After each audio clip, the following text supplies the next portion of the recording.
What's up, everyone? You are tuned in to the Pennsylvania Rock Show, episode number 781.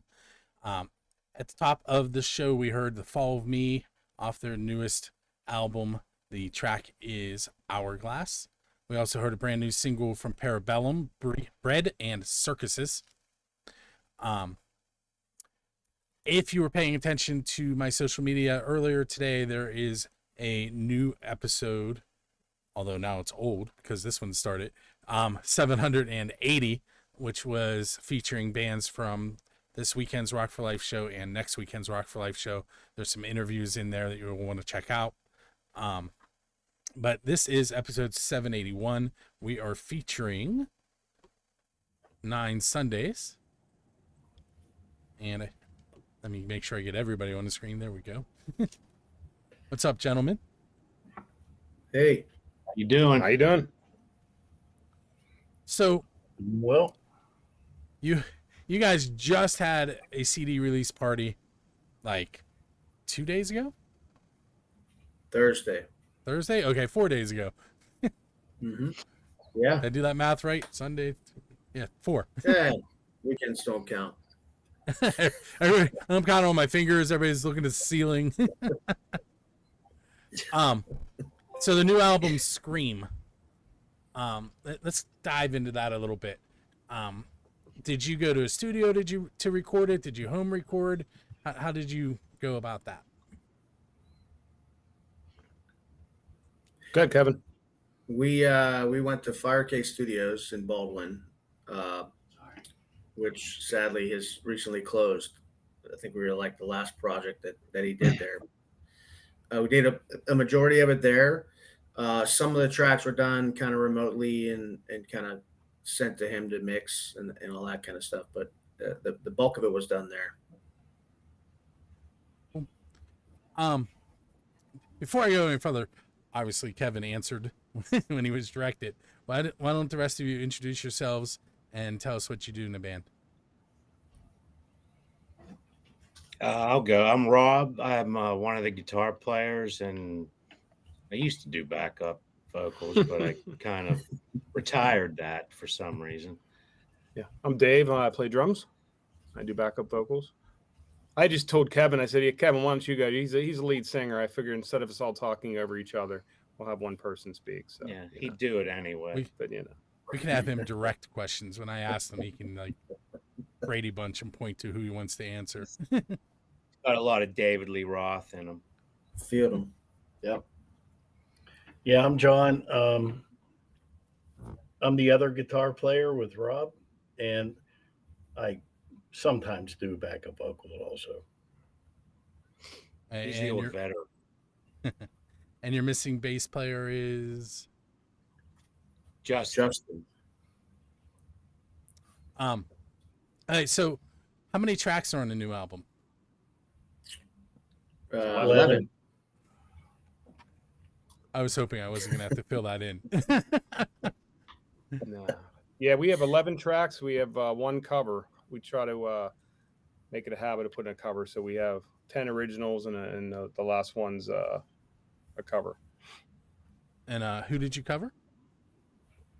Fleetwood Mac. And which song? I'm like, hopefully I got that right at the last minute. I'm like, uh-oh. Yeah, it's Go Your Own Way. Oh, yeah, definitely Fleetwood Mac. Yeah.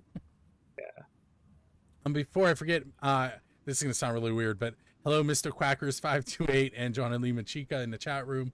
Anybody else who is watching us, if you comment on the videos, most of them will show up in the chat and we can respond to you. And I can put them on screen like I just did there, where it says, hey, everyone from Jonna. Mr. Quackers.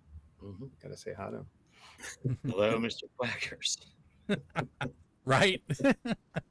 Kevin used to sell Quackers. I did. I used to sell Quackers. That's correct. It's a true story. Mr. Quackers is on every week. I don't know who it is, though. It's probably one of my students. Yeah, we appreciate the attention. Thanks for coming. Quackers. Yeah. Hey, so I think it's been like 4 years since I had 9Sundays on. Yeah, it was about the time of our last record, which was like 2021. which was face down, and so you're accurate in that statement. So what has changed since then? I know that's a really open-ended question, but are there any highlights or lowlights? We had a lot of cool shows, I would say, opening for a lot of cool bands that we sort of like Lita Ford and Local H and Faster Pussycat, which was pretty cool if you grew up in the 80s like us. Those sound like Jurgles shows. Yeah, and Trapped a couple of times, and what was the one? Adelita's Way. Yep. Yeah, Adelita's Way, which was a funny one because I never, to be honest, I didn't know who they were. And Justin's like, we should open for them. They're great. And I go, yeah, there'll be no one there. And we get in the Hard Rock, and it was like the most crowded I've ever seen the Hard Rock. They removed all the chairs, and it was wall-to-wall people. So that was a nice surprise. So we've had a lot of shows like that we come out of there, you know, opening for a band like that, and it's been real enjoyable. It's been great. Yeah, they were really good. I don't know why we didn't know who they were. Yeah. If you could open for a band that you haven't opened for, who would you want to open for? And you can even pick a venue if you'd want. And Kevin, I'll let you lead the way. You can pick who's going to answer. And oh, I know who I would want and where I would want to. Rob can take this one. Well, but you guys probably would feel much differently. But well, I know our next goal. I hear the whispering many times from everyone. Stage AE. I know John has mentioned that before. You know, well, if we can get a stage AE, I could pack my stuff up and be done.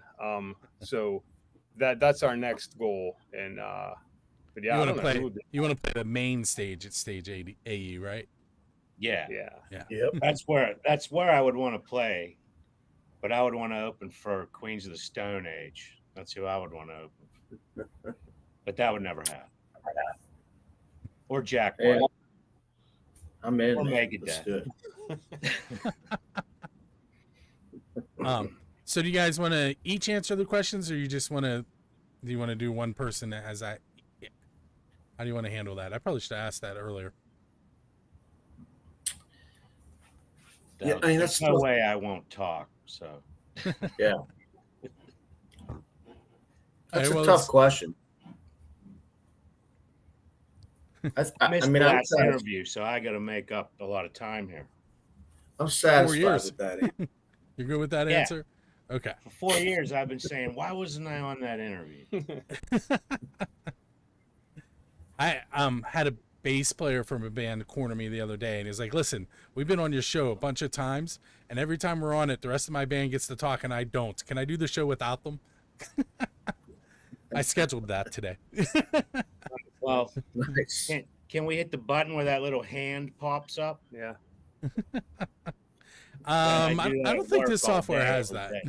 Yeah, that's definitely a work thing. We can do this if someone in the band has an answer for any of your questions. They'll jump in, and if they don't, you'd be like, "Yes, I will yield if I have to."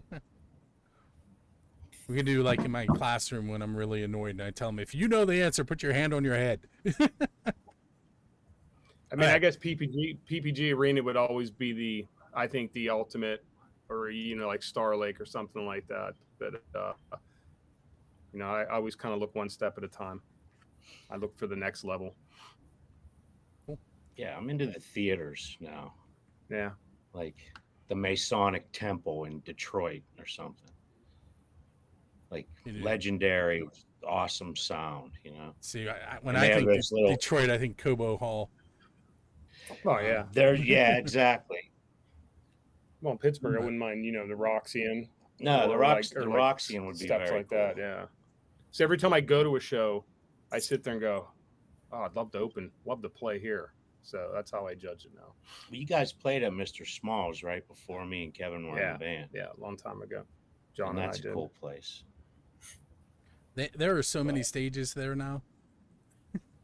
They have Yeah. They have the main stage. They have this, I think it's called the Sanctuary. They have the DIY one upstairs, and then catty corner to the building, they have a new stage in another building. But Nice. yeah, John, I think we played in the main one, right? Yeah. The main room. Yeah, we played the main one, main stage. very cool. Hey, here's what we're gonna do. We're gonna take our first break, and we're gonna listen to "Scream" and "Paradise Is Burning" off the new album. And when we come back, we'll talk a little bit about maybe I could talk. We'll talk a little bit about those, among other things. In the meantime, on the video side, I have 2 tickets to Drusky show to give away, and we will be right back. What shows you giving tickets with? It's that time of the night where I am going to take a moment to spin the wheel and help Music from the 412 and Drusky Entertainment give away 2 tickets to a show. But before I do that, I do want to mention some of the shows that we already gave tickets away that you can still purchase tickets for, like Rocket Mafia with Mimic and Dying Breed on July 9th, Buddy Guy on July 16th, Billy Price Band on the 25th. The tickets we're going to give away tonight are Sweet with the Creedmoors and Rattlebones on the 31st at Jurgles Rhythm Grill. Those are all July dates, by the way. After that, we have Striper at Jurgles that we're giving away tickets for, Bill Toms and Hard Rain, Sister Hazel with the Sages, Lita Ford, Mushroom Head with Psycho Stick, Black Satellite, and that list is always changing. In fact, I sent an email out earlier today to try and get an update for some more tickets to give away. Above my head, you will see the 3 names that have signed up for this week's giveaway with Sweet with the Creedmoors and Rattlebones. That show, if you do not win, the doors are 6 p.m., shows at 8 p.m., early entry is 5 p.m. But as I started to say, if you don't win, you can go to Drusky Entertainment and purchase some tickets for yourself. Everything at Jurgles, as always, is a 21 and over event. With that said, we have Jeff Brooks, Keith Laydig, and Tom Trainer. All other names are on my wheel 4 times. I'm going to shuffle once and twice, and then click to give it a spin.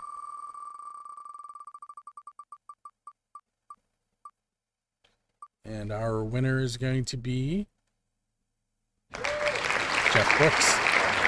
So, Jeff, what you want to do is keep an eye on your email. You'll be receiving one later tonight from me with information on how to get those tickets. And for everybody else, and Jeff included, head to musicfrom412.com/contests for information on how to win tickets to the other shows that I mentioned. And with that said, I'm going to head back to my interview with the gentleman from 9Sundays.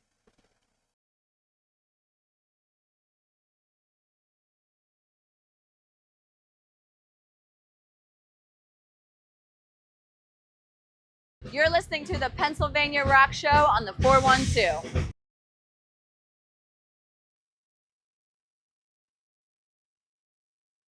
Hey, it's Bill. You're tuned in to the Pennsylvania Rock Show, episode number 781. With me today are 4 of the members of 9Sundays. You just heard 2 of their tracks off their brand new album, Scream. We heard the title song, Scream, and we heard Paradise Is Burning. And you guys are old enough that when I say this, you're going to know what I'm talking about. This is your MTV moment where you can do a storytellers and tell us about the song. I do that sometimes, and the kids look at me like, what are you talking about? Yeah. I could easily tell you about. We'll go first, and then Kevin could take the next one. Scream was one of the last songs we did for this album. Last songs that was added to it, and it was, I believe, it was after the Lita Ford show. Just because we were playing for crowds that we didn't know anyone, we didn't know anybody in the crowd. The people would get there and line up to see Lita Ford, the headliner, and they'd be all, right in the front, and we would come on. They didn't know who we were, and we'd go up and get to play all our originals, a half-hour set in front of total strangers, and to see people enjoying them who had no idea who we were, didn't know the songs, and they were into it, and they were trying to sing along, and they were clapping and getting into it, and that's where Scream came from. just it was an enjoyable time, and it was one of those things you're just like, yeah, I want this every show. That's what I want. So that's what Scream was all about. And then Paradise is Burning. It was actually inspired by like the Hawaii fires that started like a year or so ago, a couple years ago. And I thought, well, somebody said that on the news, like Paradise is Burning, like, right? It was like a title there that I saw, and I thought, what a cool lyric that would be. And then I thought, well, how would that relate to a relationship? And so I wrote it about a relationship where, it's your paradise is burning, and I don't really care because you created it, so let's go. What? And I remember hearing the description changes what I heard completely. Yeah. Well, there's a story. Go ahead, Rob. Wow. So while Kevin was having all these thoughts, he was writing different parts and sending them to me and Dave. And it was during college football season, because I remember he would send me a new part like every friggin' 20 plays. But so he had like 19 different parts of this song. And I had a riff that my son had written, and he didn't know what to do with it. He's in another band, obviously much younger than us. And you can name drop them. Yeah, they're Novus is the name of their band. And John's son is in it as well. He's the drummer.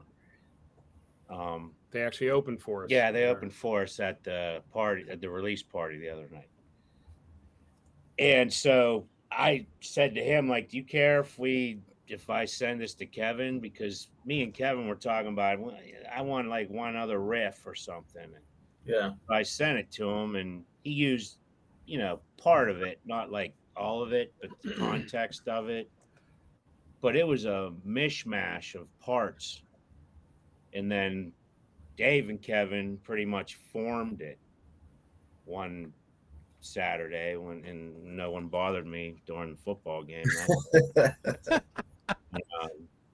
And then all of a sudden it became a pretty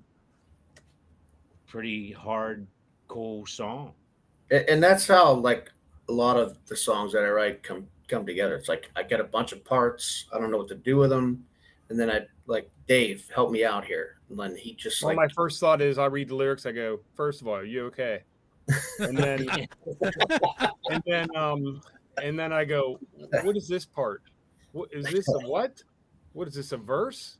Yeah. Is this a pre? And he makes up sayings I never heard before. Because that's the post-chorus bridge. And I'm like, what? So yeah, we have to take his some of his extenuating songs and kind of compress them down a little bit. He also makes up chords that never existed. John, do you play an instrument? I'm sorry, what? John's John. You're real quiet over there. This is a perfect point where John could come in on this one. Yeah, I'm the quiet one in the band, but yeah, Kevin makes up chords. All right, you know what? Well, Hold on, we're gonna stop mid-question, and I'm gonna ask another question because it plays with what he just said there. So the question is, tell me something embarrassing that's happened on stage, but you have to tell me something somebody else did, not you. And I feel like you're all gonna pick on Kevin now. Well, the lead singer is the most exposed. So like I can make a mistake as a drummer and kind of just barrel through it, and no one maybe doesn't notice as much. So when the lead singer makes a mistake, it's the most noticeable. I'll leave it at that. So anybody, you could tell me from a different band if it makes you feel more comfortable. Past band. Well, I knew a guy once who was yelling at the sound man, saying that he couldn't hear his guitar, and then another guy in the band went over and turned his amp on. So that was that guy was crazy. And that band was never asked to play that festival again. Yeah, that was Rob. And John, the quiet, calm one, walked over and just went, turned on the amp and turned around and walked away. That happened at practice about 12 times too. I couldn't get any sound for whatever any way you can't get sound. I've done it, and John just walks over and fixes it. I asked that question a couple episodes ago, and it turned out that the guitarist was using a new guitar that didn't have a battery and needed a battery. There you go. That's a Yeah, Justin I've played with guitar players that have dead batteries many times, like in their pedals. They didn't realize till they needed them. Might be in the same band I'm in. I'm not sure, but I can't That really. was me again. Okay, so I picked the wrong person that was going to be picked on. Well, but see, nobody really noticed, you know. I asked that question. Abby Kreisner, who's on the X in Pittsburgh. Oh, Yeah, now she's on yeah. DVE. Right. She had a band called Fist Fight in the Parking Lot, and I interviewed them, and their drummer wasn't on, and I asked that question, and everybody told a story about the drummer. Well, next time I'll tell you about 10 about Kevin, but I'll abstain tonight. All right, so There's no more. we have about a minute left in this segment. I'm going to ask one question, and one of you can take it. You're leaving a gig, and there's a DeLorean sitting there with its door up and a flux capacitor in the back. Just like Marty, you get to go back in time and end up playing with a band.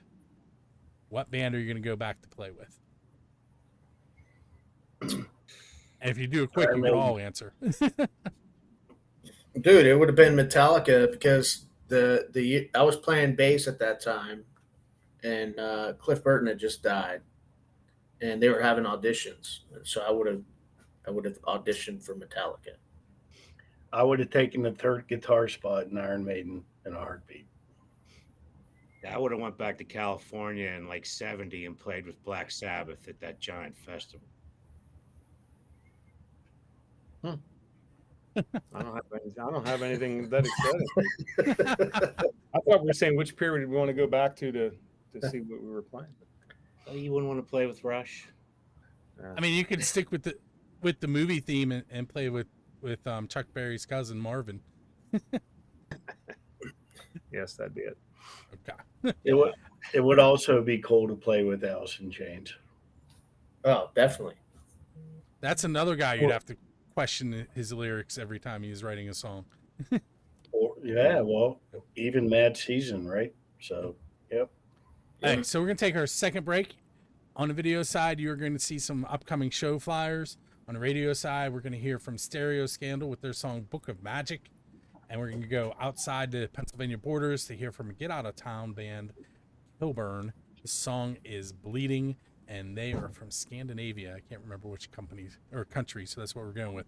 We'll be right back.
Hey, so I paused talking there because I was listening to them off the air. And I'm going to ask that question in a moment since you brought that up. But we're headed back into segment number 3 of the Pennsylvania Rock Show, episode 781 with 9 Sundays. And what they were talking about was that they are almost at their 100th show. You said 97? Yes, 97. Do you have 3 shows booked? Do you know which one's going to be your 100th? No. We have 2 booked. Yeah, we Yeah, our Are- trip are to they- Ohio and Bar 31. So we have it'll be probably our one of our last shows in this year. We'll hit 100. So that's pretty good. That's a pretty good promotional piece. We can Pretty cool. we can sell that. So I just looked. John and I have been here since the inception in 2008. So it's hard to believe we played 97 shows. Yeah, I can't believe that. John, go back and look at them. It's actually a fun ride. You go back and go to the beginning, and all of a sudden you're like, oh yeah. So all the places that are no longer around. So I'm going to pull your website up on the screen, but I think only Kevin is set up for audio. So Kevin, when I'm talking, you have to respond. I'm going to find the right button. There it is. Okay, so this is 9 Sundays website. Artwork from their new album, Scream. And we were just talking about shows. And I'm assuming contact is probably an email, correct?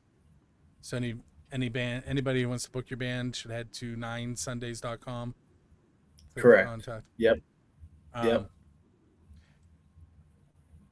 Their electronic press kit, where you will find more information than you're going to find out about them here on the show. But anyway, I like to show the websites off because I do design websites. So it's on there just so I can do that real quick. No, cool. Appreciate that. So again, that's 9sundays.com. If you're watching the video, it is under Kevin. If you're not watching the video, it's the number 9 and then Sundays. And I remember asking you guys where the name came from, and I can't remember what the significance was of 9, but I believe you practice on Sunday, right? Wasn't that what the story was? Did I get that part of it right? Yeah, John. Yeah, well, our first singer, he was a busy guy. He could only practice on 9 o'clock on Sundays.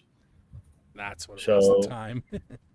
When Dave and Bob and I were throwing the band together, we talked with people and they said, hey, go with 9 Sundays. So we did. I actually think your wife suggested that. Yeah, she did. We had a bunch of names and one more ridiculous than the other, and that was a good one. That was real good. She said, keep it simple, right? Have some meaning behind it. Yeah, it's kind of cool because everybody asks me, like a lot of people ask me, like, what's the significance of the name? Like, because they think it's a cool name, and I'm like, well, you're not gonna believe it if I tell you. And then and then they're like, that's a cool story. I'm like, all right, cool, man. That's the story. Yeah, so instead of beers with practice, we used to have like coffee in the first thing in the morning. It was a little different, completely different atmosphere. I lie every time. I tell a different story. Did you Different know story the every real time. story? I know the real Okay, I story, thought but I maybe wasn't involved, so Yeah. I Are say you yes to do. guys familiar with the band Right On Warriors? No. So it's a Pittsburgh band, and their name came from the fact that everybody, when they're going to practice, has to make a right on Warriors Street. Oh, nice. Oh, yeah. Right on that's a good Warriors. story. There That's you go. cool. Yeah, Like it. nice. The Sherwood 5. That's a very cool street. Hey, Rob. I'd like.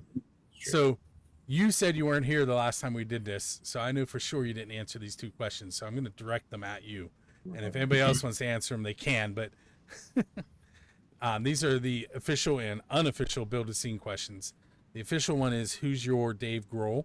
And what I mean by that is, who do you want to go up on stage with, like where you get pulled out of the crowd and perform one of their songs? Because the Foo Fighters are known for doing that. Right now it would be a tie between Josh Homme and Bruce Dickinson. And the second question is a little more out there. What is the best pizza you've had because you're a musician? So at a gig, on your way to a gig, on your way home from a gig, at a recording session, anything like that. I can't remember the name. Leaving Guitar Center. Yeah, I can't remember the name of the place that me and Kevin drove home from Jurgles. Yeah, I'd like to add some color to that story because it's hilarious. Oh, here we go. Like, Okay, we're it's listening. the first time I ever saw Kevin turn down a beer. That's part of the story. Because I was like, Well, shut up and drink a beer while I eat, you idiot. Well, we're sitting there and we're just like ripping on each other back and forth, and the bartender's like, "Why are you guys so mean to each other?" I ask that every week. Yeah, it's We have a Jason Bateman, Will Arnett thing going on. You know what I mean? Like, I don't think we ever give each other a straight answer in 5 years. So, well, there's times Kevin will text me and ask me about something, and I'll pause and go, "Are you serious? Or are you just joking around here?" Because if I spend 5 minutes doing something and you're just pulling my chain, and he's like, "No, I'm serious. I'm serious." I'm like, "All right." yeah. But I start doing it and go, "Wait a minute, he's probably just messing around." Well, he didn't really buy a llama, if that's what it was. Well, no one named the pizza joint, so I'm going to name it Beatty's on Banksville. It's a good All name. right. All right, there you go. I've been enjoying, Jet's Pizza. I've been into those. That's a good band name, by the way. Beanies on Banksville. That's such a Pittsburgh name, isn't it? Well, Here's that's like Beanies on Banksville. that's the Needs Hotel band is named after the Needs Hotel, which There you go. Yeah. is reopening. I don't know if you guys have ever played there, but there's a venue that's reopening instead of closing. So, All right. Awesome. okay, so let's see. You sit down on a bench, kind of like in Forrest Gump, and right next to you is an innocent bystander that happens to be one of your musical idols. Who's sitting next to you, and what are you going to ask them? You get to ask one question. And while you're thinking, don't forget to head to Rock for Life's Music from the 412's Rock for Life Independence Day Extravaganza at the Penn Brewery this Friday, July 4th, 5:30 p.m. And I'm out of stuff to say, so somebody take over. Rock for Life has some awesome shows. I'll back you up on that. Thank you. I always see the videos and your posts on that. They have some good shows.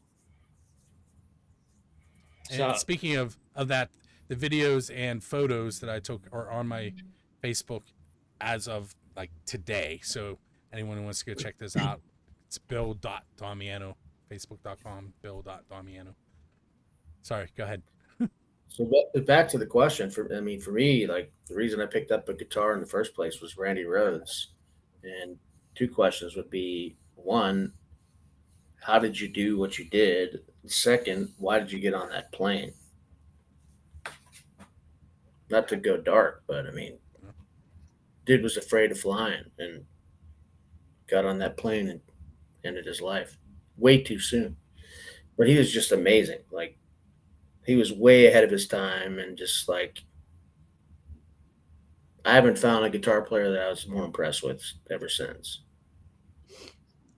For me, it would be Jimmy Page for sure. And do you have a question you would ask? Yeah, well, it wouldn't have anything to do with what most people want to ask him about, like, you know, the occult and Aleister Crowley and crap like that. It would really have to do with, believe it or not, like it would have to be like, if it could be two people, it would be him and Joe Walsh, because they were friends. And that Les Paul that he uses as his number one, he got from Joe Walsh. But it would have to do with his production. He's like amazing at producing and all the sounds that he created. And there's a lot of Zeppelin stuff they couldn't play live accurately because of what he did. But I think he was the master at making sure everybody was heard. Plus, you could ask him a zillion questions about Bonham, and him and John Paul Jones were like accomplished studio musicians before they formed that band. So they're on a ton of recordings. And I would also ask him like why Jeff Beck was such a temperamental jagoff. But That might end the conversation at that point. no, I think he would enjoy that. But yeah, Well, Hey. I was lucky enough to meet two different artists that they were the reason why I started playing. So the first reason I started playing drums was because of Kiss. The spectacle of seeing that was, I got to do this. I want to do this. This is so great. I got to meet, Paul Stanley and Gene Simmons. It was in a meet and greet, so obviously you didn't get to talk to him too long. But, I got to tell them that. And then the next person who was my next influence as I got older was Rush. And I got to meet Geddy Lee at a book signing, and I told him that too. So no questions, because I'm always afraid of the answers I might get. That's going to ruin the whole. I don't want to ruin that putting them up in the. Yeah, so I got to tell them that, and I thought that was enough for me. you could have talked to him about Dave Parker. He loves baseball. Yeah, that is true. It was. That's not controversial. Who's left? John. Well, mine would be Jimmy Page, but I wanted to play drums, but was not permitted. So, That sounds very familiar. so I said, you know what? If I'm not permitted, they were too loud. So, okay, well, I'm going to blow your ass out with a guitar then. So that's how I got on the guitar. So it was Jimmy Page, Angus Young. We're gonna have to switch up here, practice here. I think we're gonna have to put you on drums. No, you don't want me playing drums. So just The questions I would ask Jimmy Page would be, how did you track all those songs? He was, like Rob said, he was the master of sound and tracking. And when you listen to it really deeply and really listen to all their songs, you hear it. You hear everything about it. And it was amazing. Angus Young, I just love because he just went out there and played. Perfect. So you have a little bit of both there for me. Hey guys, so if I'm going to get this on the radio, I do have to cut you off. I apologize. Let's do this again and not wait 4 years. Yeah, for sure. I want to thank you for hanging out with me tonight. No, thank you. Yeah, Thanks for having us. For sure. Thank you. And thank you to everybody in the chat room. The two of you that interjected and the rest of you that did not, thanks for hanging out. Make sure you join us next Monday as well. With that said, we're going to head off into the evening. If this is the first time you've watched the show, if you go to buildthescene.com/radio, in about 15 minutes, you'll get to hear all of this interview all over again, but you'll also get to hear all the music that I play along with it. Speaking of that, we have 2 more tracks on our way out. We have another Get Out of Town band. It's Cipriano band. Get Low is the name of their track. And then we're going to play Yigga Digga, Bone Crackin' Magic. And that'll be it for the evening. We played with them Thanks, once.